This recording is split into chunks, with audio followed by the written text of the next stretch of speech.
وقت نہیں، رحمت متوجہ ہوگی تو وہ رحمت متوجہ ہوتی ہے، یہ یاد رکھنا۔ اسی لیے دعاؤں میں آتا ہے کہ اللہ جب تیری خصوصی رحمت آسمانوں سے اترے تو تم مجھے غفلت میں مت رکھنا۔ رحمت کا جھونکا آتا ہے اور وہ رحمت کے جھونکے میں جو آ گیا اللہ اس کو معاف کر دیتا ہے۔ بہت بڑی تختی لکھی ہوئی تھی، اللہ نے اس کا مغفرت کا انتظام کیا، اللہ نے اس کی مغفرت کا انتظام کیا، ورنہ کوئی جگہ جانا پڑتا۔ یہ نشانی تھی، یہ اشارہ تھا کہ اب یہ توبہ کر کے مرا ہے، اسی لیے کسی کو برا مت کو۔ اس حدیث سے یہ اصول بھی نکلتا ہے، کسی سے برا مت کو، پتہ نہیں کس کا اللہ کے ساتھ کیا معاملہ ہے۔ ظاہر میں یہ آدمی بہت برا ہے، ظاہر میں یہ آدمی بہت خراب ہے، لیکن تنہائی میں کون سا آنسو اللہ کو پسند آ گیا؟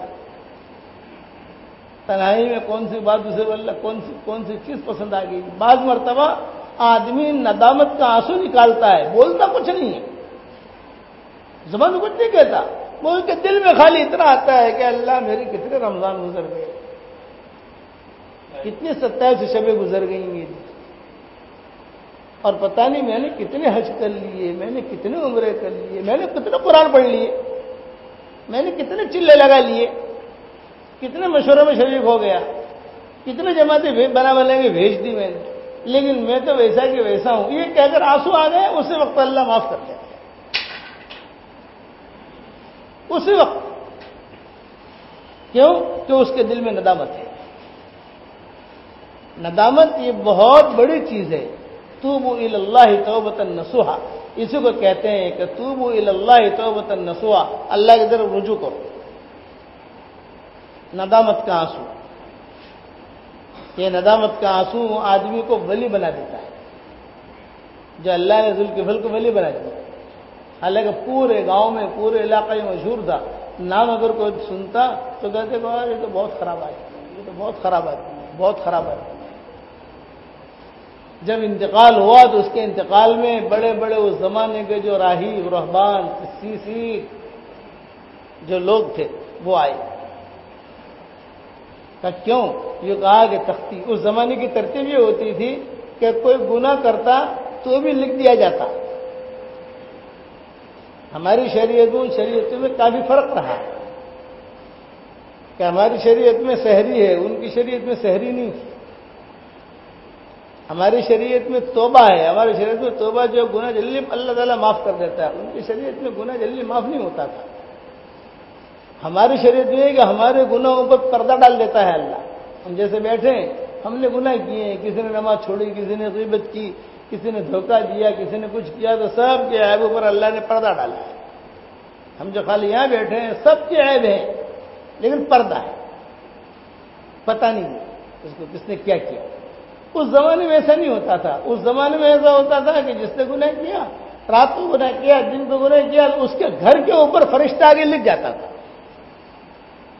اخبار نہیں ہوتے اس زمانے میں، لوگ ایسے گاؤں میں چکر لگاتے، گھروں کو دیکھتے رہتے، تو ایک جگہ خاص بنی رہتی، کوئی اچھا کام کیا تو وہ بھی لکھ کے گیا ہے، کوئی برا کام کیا تو وہ بھی لکھ کے گیا ہے، تو لوگوں کو پتا چل رہا کہ اچھا آج فلاں نے چوری کی، آج فلاں نے زنا کیا، آج فلاں نے دھوکہ دیا ہے،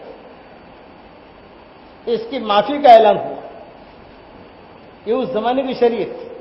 ہمارے زمانے میں مال آدمی جمع کرے، سال بھر گزر گیا تو اس کی زکات نکال لی، مال پاک ہو گیا۔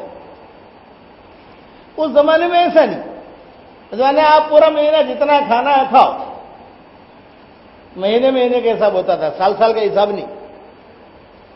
پہلی تاریخ سے آپ کو جو کھانا ہے جمع کرو، جو کچھ کرنا ہے، آخری تاریخ آوے تو جو تمہارا مال جمع کیا آپ نے، جو بھی نفع ہوا یہ ہوا، سارا کا سارا فلاں ٹیکری پہ جا کے رکھ دو، ٹیکری پہ جا کے لوگ دے دے، نام لکھ کر پوٹلی بنائی، نام لکھا، نام لکھ کر رکھا۔ جس کا حلال مال ہوتا تھا آگ اسے کھا جاتی تھی، جس کا حرام مال ہوتا تھا وہ وہی بڑا سڑ جاتا تھا، پتہ چلتا تھا کہ اس کا حرام ہے، اس کا حلال ہے۔ اسی لیے فرمایا انما يتقبل اللہ من المتقین۔ یہ اس زمانے کی شریعتوں میں، ہماری شریعتوں میں یہ فرق، ان کی عمریں بہت لمبی، ہماری عمریں بہت تھوڑی، اسی لیے شب قدر ملی۔ حضور صلی اللہ علیہ وسلم کو فکر ہوا کہ اللہ کی ان کی تو عمریں اتنی، تو وہ تو عبادت کریں گے، یہ کریں گے، میری امت کا کیا، تو چلو شب قدر دے دیتے ہیں، 1000 مہینے سے بہتر۔ شوال کے 6 روزے مل گئے۔ یہ حضور صلی اللہ علیہ وسلم نے بات نہیں دی ہے، شوال کے 6 روزے فضیلت بیان کی۔ ہر مہینہ اگر آدمی 3 روزے رکھ لے ایام 20 کے 13، 14، 15، تو پورا مہینے کے روزے کا ثواب مل جائے گا۔ 3 روزہ رکھو، پورا مہینے کا ثواب لو، اور ہر مہینہ رکھنے کی عادت پر ڈال دے تو یہ پورا سال کا ثواب مل گیا۔ جیسے شوال کے 6 روزے چل رہے ہیں نا، تو شوال کے 6 روزے یہ رکھ دیے تو پورا سال کا ثواب مل گیا، اور پھر جو ہے پورا سال وہ ہر مہینہ 3 روزے کا بھی حساب کتاب رکھے گا تو 2 سال میں ثواب مل جائے گا۔ 1 سال وہ حساب میں آ جائے گا، 1 سال ہی حساب میں آ جائے گا۔ یہ آسانیاں بتائیں، نیکیاں بڑھانے کی آسانیاں۔ پچھلی شروعاتوں میں یہ چیزیں تھیں ہی نہیں۔